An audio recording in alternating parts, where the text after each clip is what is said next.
नमस्कार दोस्तों, स्वागत है आप सभी का हमारे YouTube चैनल पर।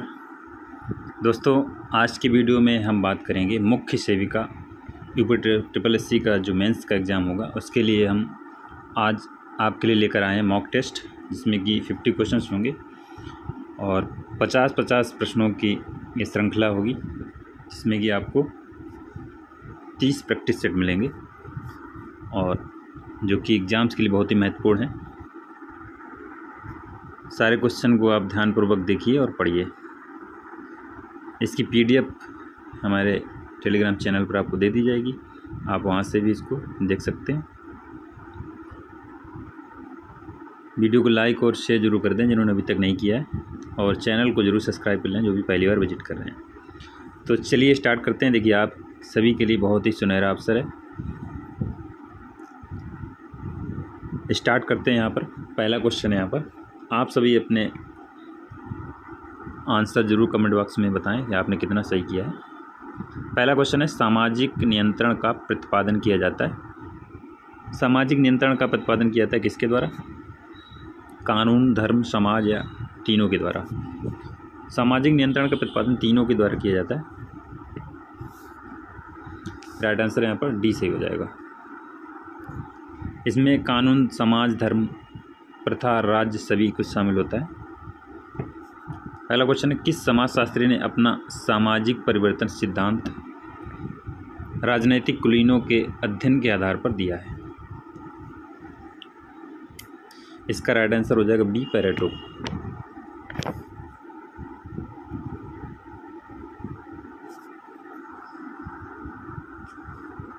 बी, पैरेटो ने दिया था सामाजिक परिवर्तन सिद्धांत। अगला क्वेश्चन है, सामाजिक परिवर्तन के प्रमुख सिद्धांतों में से कौन एक नहीं है? कौन से एक नहीं है? तो इसमें 3 होते हैं, विकासात्मक सिद्धांत, चक्रात्मक सिद्धांत और संरचनात्मक सिद्धांत। ठीक है, इसका राइट आंसर हो जाएगा डी, वर्ग समन्वय का सिद्धांत ये नहीं होता है, बाकी 3 सही है। अगला क्वेश्चन है, घरेलू हिंसा का आशय क्या है? घरेलू हिंसा का आशय है महिला एवं बच्चे के स्वास्थ्य, सुरक्षा, जीवन संकट, आर्थिक क्षति कारित करना, या केवल महिलाओं के शारीरिक मानसिक क्षति करना, या बच्चों का। ठीक है, तो इसमें हो जाएगा घरेलू हिंसा में ऑप्शन ए सही हो जाएगा। जो भी महिलाएं, बच्चे 18 वर्ष से कम आयु के बालक एवं बालिका हैं, उनके साथ अगर किसी प्रकार की स्वास्थ्य, सुरक्षा, जीवन संकट आदि आर्थिक क्षति की जाती है तो ऐसे में उसको घरेलू हिंसा के दायरे में शामिल किया जाता है। नेक्स्ट क्वेश्चन है, जाति से संबंधित इनमें से कौन सी विशेषताएं हैं?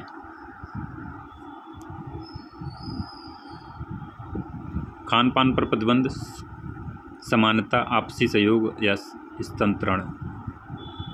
तो जाति से संबंधित यहाँ पर 1 और 4, खान पान पर प्रतिबंध और संस्तरण, ये दोनों होंगी। यहाँ पर राइट आंसर ऑप्शन बी सही हो जाएगा।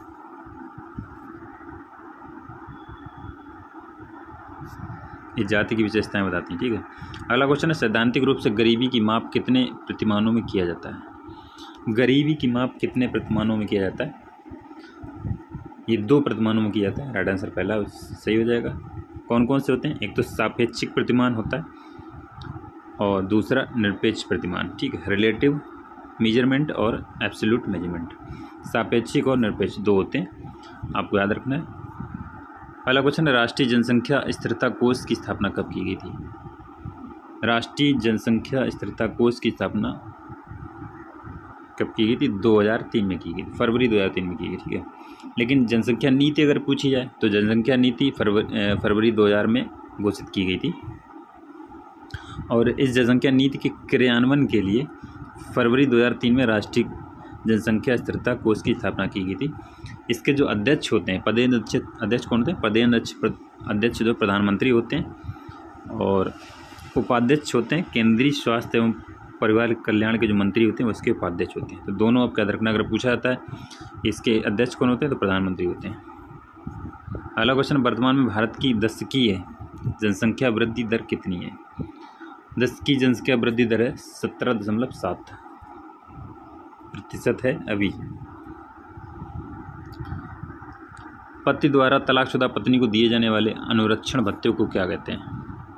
उसको क्या कहते हैं? निर्वाहिका कहते हैं। नेक्स्ट क्वेश्चन है लेविरेट विवाह क्या है? लेविरेट यहाँ विवाह बताना है आपको। लेविरेट विवाह होता है दिवंगत पति के भाई के साथ विवाह, ठीक है। अगर किसी महिला का पति जो है उसकी मृत्यु हो जाती है तो उस महिला का जो विवाह है अपने देवर से करा दिया जाता है, तो उसको लेविरेट विवाह कहते हैं।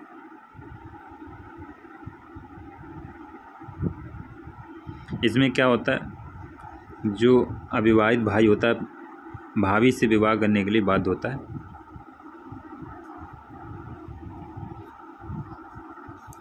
अगला क्वेश्चन है मुस्लिम विवाह का स्वरूप इनमें से कौन सा नहीं है? मुस्लिम विवाह का स्वरूप इसमें से जिहर नहीं है, ठीक है। बाकी मुताह, फासिद, बालित ये सारे हैं। निकाह भी होता है। 4 प्रकार के होते हैं, आपको याद रखना है। पहला निकाह, दूसरा मुताह, तीसरा फासिद और चौथा बातिल, ठीक है।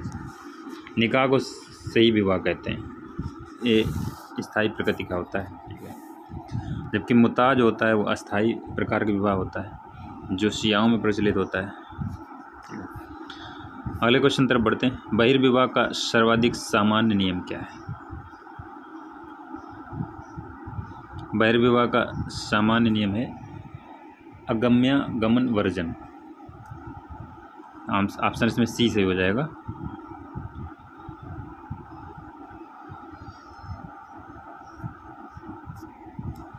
प्रत्येक समुदाय अपने सदस्यों पर कुछ विशेष प्रकार के प्रतिबंध जो है लगाता है।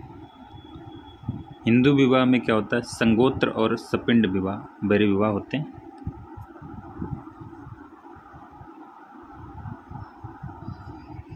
तो यहाँ पर राइट आंसर हो जाएगा अगम्यागमन वर्जन।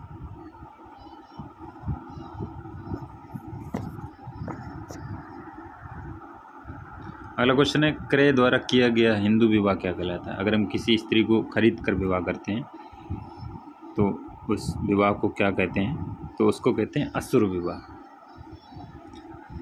क्रय द्वारा किया गया हिंदू विवाह असुर विवाह कहलाता है।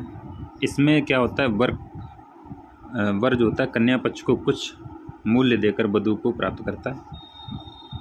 ऐसे जो विवाह होते हैं संपूर्ण जनजाति भारत में है, वहाँ पर प्रचलित है। नागा जनजाति जो होती है में वधू मूल्य का प्रचलन ज़्यादा है। अगला क्वेश्चन है यौन साम्यवाद को परिवार की उत्पत्ति का कारण कौन मानता है?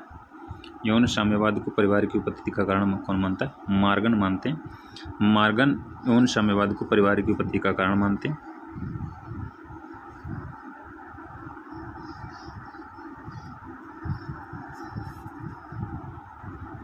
इसमें क्या होता है, परिवार के आरंभिक काल में ना तो विवाह का अस्तित्व था और ना ही परिवार का, बल्कि जो पशुओं की तरह अनियमित यौन स्वतंत्रता पाई जाती थी। इसमें यौन साम्यवाद ये मार्गन ने बोला था।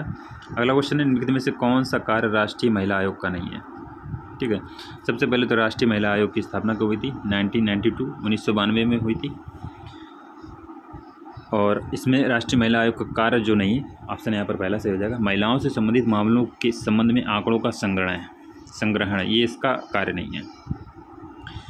और सारे कार्य हैं महिला विकास संबंधी नीति की समीक्षा करती, महिला संबंधी नीतियों कानूनों का समीक्षा करती, यदि सूचना दी जाती तो महिलाओं के प्रति भेदभाव की जांच करती। ठीक है, 1992 में इसकी स्थापना हुई थी राष्ट्रीय महिला आयोग की।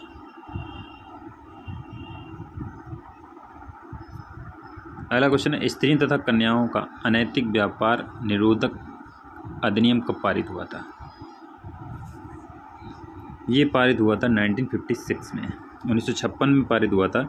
वैश्यावृत्ति को रोकने के लिए स्त्रियों तथा कन्याओं का अनैतिक व्यापार निरोधक अधिनियम 1956 में पारित किया गया, जिसमें विज्ञापनों में महिलाओं के भद्दे और भौड़े प्रदर्शन पर रोक लगाने के लिए महिलाओं का अश्लील चित्रण जो किया जाता है, अश्लील चित्रण निवारण अधिनियम 1986 में बनाया गया था, जिसमें दोषी व्यक्तियों को 2000 रुपये जुर्माना और 2 वर्ष तक का कारावास दंड देने का प्रावधान किया गया है।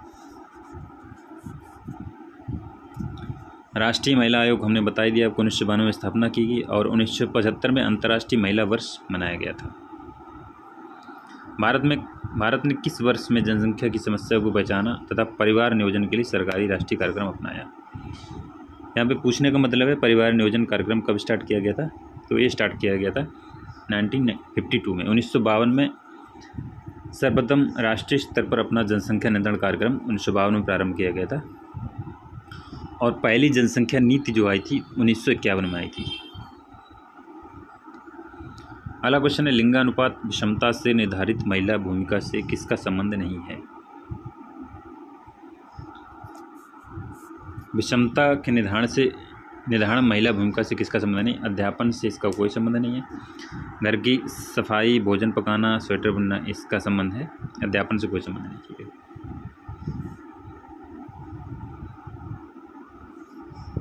इसका संबंध किससे? लिंग समानता से। भारत में परिवार नियोजन कार्यक्रम कब से आरंभ किया गया था? ये क्वेश्चन अभी बताया है, 1952 से स्टार्ट किया गया था। पहली जनसंख्या नीति 1951 में आई, उसके 2000 नई जनसंख्या नीति 2000 में आई है। राष्ट्रीय महिला आयोग का गठन बता ही चुके, 1992 में किया गया था, 31 जनवरी 1992 में। ठीक है, और अधिनियम आया था इसको 90 में। आर्थिक असमानताओं के विनाश के बिना नारीवादी लक्ष्यों को महसूस नहीं किया जा सकता। ये विचार किसका है? तो ये विचार है समाजवादी नारीवाद का विचार है। इन्होंने कहा था कि आर्थिक असमानताओं के विनाश के बिना नारीवादी लक्ष्यों को महसूस नहीं किया जा सकता। ये समाजवादी नारीवादी का विचार है। अगला क्वेश्चन है भ्रष्टाचार का प्रमुख कारण क्या है? आर्थिक, सांस्कृतिक, धार्मिक, प्राकृतिक। सभी जानते हैं भ्रष्टाचार का प्रमुख कारण आर्थिक होता है। जब कोई व्यक्ति या समूह जो होता है न्याय व्यवस्था के मान्य नियमों के विरुद्ध जाकर अपने स्वार्थ की पूर्ति के लिए गलत आचरण करने लगता है, घूस लेने लगता है, भ्रष्टाचार करता है। ठीक, इसका कारण आर्थिक और राजनीतिक दोनों हो सकते हैं। अगला क्वेश्चन है निम्नलिखित में से कौन सा लैंगिक असमानता का प्रकार है? लैंगिक असमानता का प्रकार कौन सा है? देखिए, लैंगिक असमानता के 7 प्रकार होते हैं, जिसमें कि इसका आंसर जो हो जाएगा, सारे सही हैं इसमें। मतदाता असमानता, स्वामित्व असमानता, प्रसूतिक असमानता और मौलिक सुविधा असमानता होता है, विशेष अवसर असमानता होता है, व्यावसायिक असमानता होता है और घरेलू असमानता होता है। 7 प्रकार के लैंगिक असमानताएं होती हैं। नेक्स्ट क्वेश्चन है भारत में अनियंत्रित जनसंख्या वृद्धि के लिए उत्तरदायी कारक क्या है? बाल विवाह, विवाह की अनिवार्यता, पुत्र प्राप्ति को अधिक महत्व। तो इसमें सारे ही ऑप्शन सही हो जाएंगे। लोग क्या करते हैं, पुत्र की चाह में बच्चे पैदा करते जाते हैं, उसमें लड़कियां कई ज़्यादा हो जाती हैं, इस चक्कर में पुत्र की चाह में। बाल विवाह भी इसका होता है, छोटे उम्र में विवाह कर दिया गया है तो ज़्यादा बच्चे होंगे, जाहिर सी बात है। विवाह की अनिवार्यता कर दी गई, विवाह करना ही करना है। ठीक है, इसमें बहुत सारे नियम भी आते हैं, इससे अशिक्षा भी आती है, गर्म जलवायु और पश्चिमी प्रभाव भी आता है, परिवार नियोजन के साधनों की जानकारी का अभाव भी आता है, शरणार्थियों का आगमन भी इसमें आता है। बहुत सारे विदेशी जो हैं शरणार्थी, जैसे कि बाहर से आ जाते हैं, अपने यहाँ बस जाते हैं, तो उसमें भी जनसंख्या बढ़ती है। अगला क्वेश्चन है बाल दुर्व्यवहार की सामाजिक नियंत्रण व्याख्या दी है, किसने दी है ये? तो ये व्याख्या दी है गिल्स ने। नेक्स्ट क्वेश्चन है सामाजिक नियंत्रण का प्रयोग होता है कहाँ पर, कैसे होता है? सामाजिक नियंत्रण का प्रयोग, इसका प्रयोग होता है औपचारिक तथा अनौपचारिक दोनों नियमों एवं कानूनों द्वारा होता है सामाजिक नियंत्रण का प्रयोग। समाज के मानदंड, नियम, कानून और संरचनाएं मानव व्यवहार को नियंत्रित करती हैं। तो औपचारिक तरीके से और अनौपचारिक तरीके दोनों नियमों और कानूनों के द्वारा समाज का नियंत्रण किया जाता है। अगला क्वेश्चन है निम्नलिखित में से कौन सा विचार सामाजिक परिवर्तन का सबसे प्राचीन विचार है? राइट आंसर हो जाएगा उद्विकासवादी जो विचार है वो सबसे प्राचीन विचार है।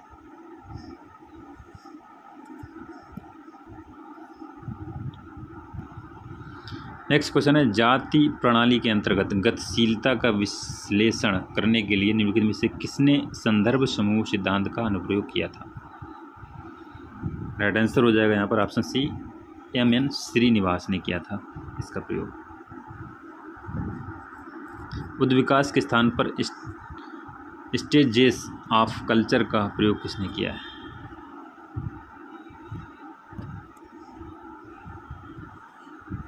इसका प्रयोग किया है E.B. टायलर ने। बुद्ध विकास के स्थान पर E.B. टायलर ने स्टेजेस ऑफ कल्चर का प्रयोग किया है। डिप्थीरिया के परिणाम होते हैं, ठीक है, डिप्थीरिया के क्या परिणाम होते हैं? डिप्थीरिया के परिणाम होते हैं, इसमें साइड आंसर सारे हो जाएंगे। बेसिली के कारण गले में भूरी झिल्ली बन जाती है। हृदय गुर्दों को प्रभावित करता है। टॉक्सिन द्वारा स्नायु तंत्र पर प्रभाव पड़ने से लकवा हो जाता है। डिप्थीरिया के सारे प्रमाण। खाएं खांसी की उद्भवन अवधि 10 दिन की होती है और वह किस कारण से होती है? तो ये होती है बोर्डरटेल्ला परट्यूसिस के कारण होती है ये खांसी। अगला क्वेश्चन है, संस्कृति हमारे सोचने तथा रहने के ढंगों से दैनिक क्रियाकलापों, साहित्य, धर्म तथा मनोरंजन आदि में हमारी प्रकृति की अभिव्यक्ति है। ये कथन किसका है? ये कथन है मैकाइवर तथा पेज का। नेक्स्ट क्वेश्चन, किस विद्वान ने एक विवाह को ही विवाह का आदि स्वरूप माना है? तो ये माना है मैकाइवर ने। प्रसिद्ध मनोविज्ञान शास्त्री मैकाइवर महोदय ने एक विवाह को विवाह का आदि स्वरूप माना है।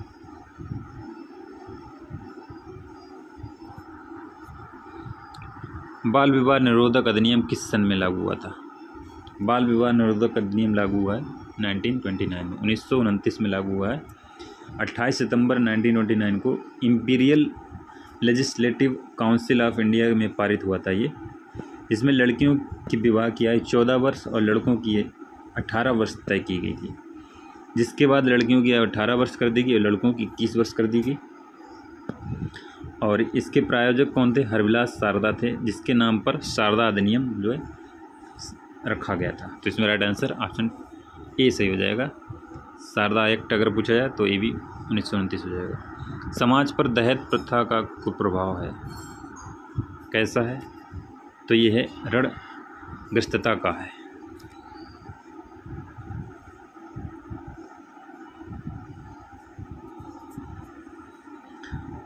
दहेज प्रथा जो होती है वो महिलाओं के साथ होने वाले अपराधों, चाहे वे शारीरिक हो या मानसिक हो, इसको बढ़ावा देते हैं। नेक्स्ट क्वेश्चन है, social learning theory of personality संबंधित है, किससे संबंधित है? तो ये संबंधित है अल्बर्ट बंडूरा से।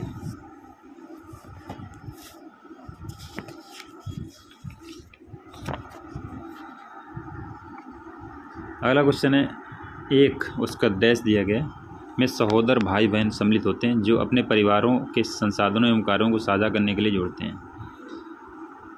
तो इसमें हो जाएगा विस्तृत परिवार में सहोदर भाई बहन सम्मिलित होते हैं जो अपने परिवारों के संसाधनों एवं कार्यों को साझा करने के लिए जोड़ते हैं। पहला ऑप्शन इसमें सही हो जाएगा, विस्तृत परिवार में होते हैं। अगला क्वेश्चन है, निम्नलिखित में से कौन सा कृमि हाथी पाँव का कारण है? हाथी पाँव किस कृमि के कारण होता है? तो ये होता है फाइलेरियल वंश के कारण होता है हाथी पाँव।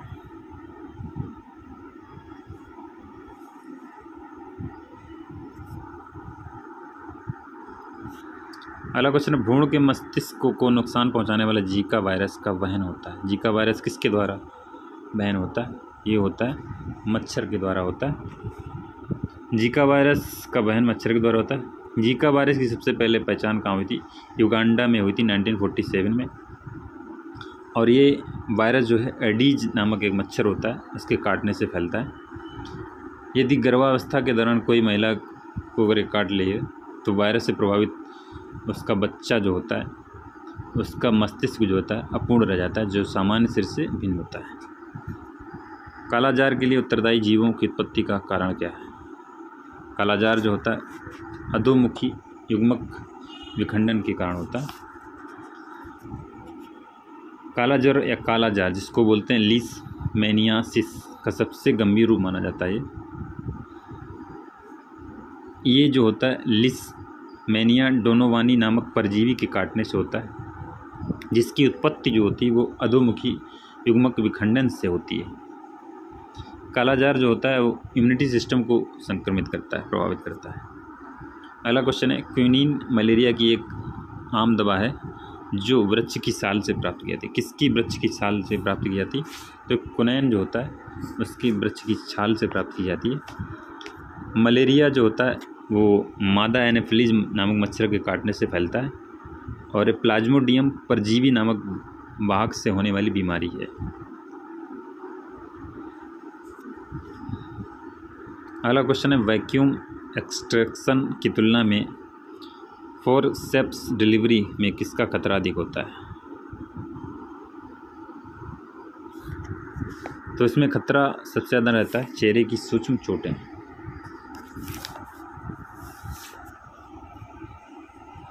अगला क्वेश्चन, इनमें से क्या आसन्न प्रभाव का संकेत है? आसन्न प्रभाव का संकेत है लाइटनिंग।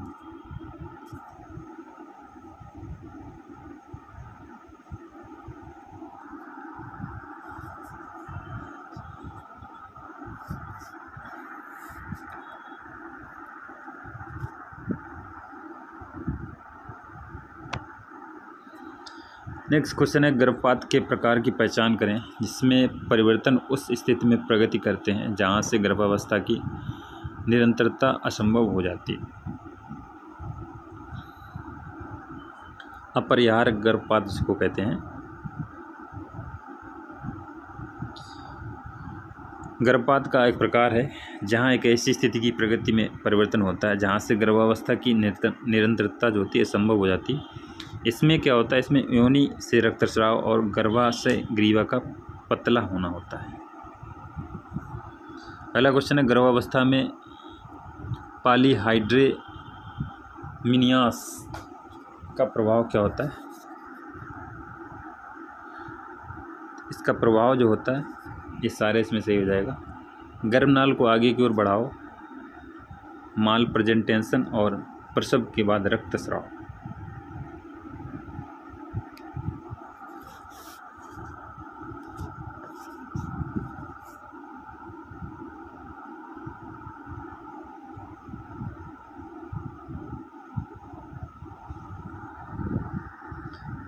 अगला क्वेश्चन है, गर्भ के 8वें माह में लेटरल फोर्निसेज में बड़ा हुआ पल्सेशन क्या बताता है?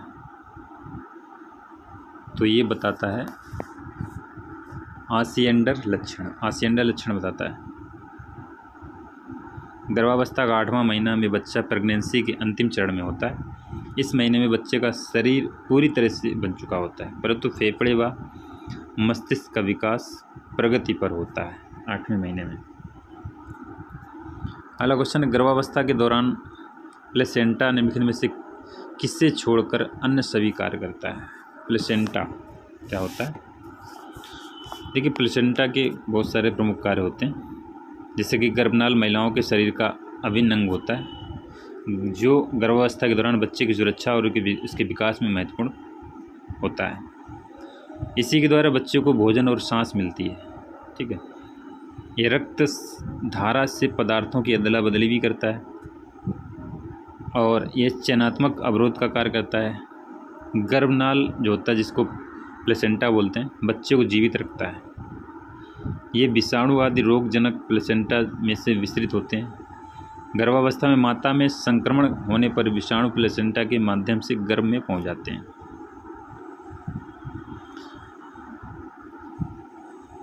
तो इसमें राइट आंसर हो जाएगा 47 का सी।